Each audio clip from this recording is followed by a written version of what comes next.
После постојаниот пораст изминатата недела, Тетово денеска не бележи нови заразени со COVID-19.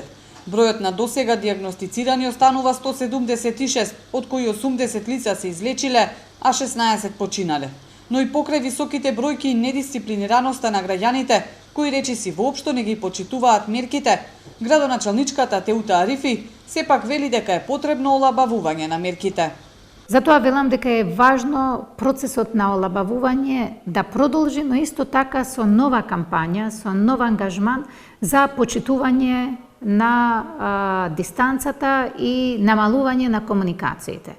Значи, последните 7 или до 10 дена од нашите анализи во штабот покажуваат дека се резултат на семејни состаноци, на семејни дружења, ако можам така да кажам, што апсолутно не е еден показател дека нашиот живот мора да се смени.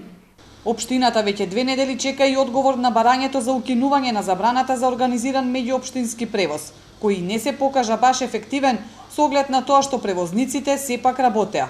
Најголема штета трпат бројните граѓани кои работат во Скопје или Гостивар и периодов или не одат на работа или едва и се снаоѓаат за превоз.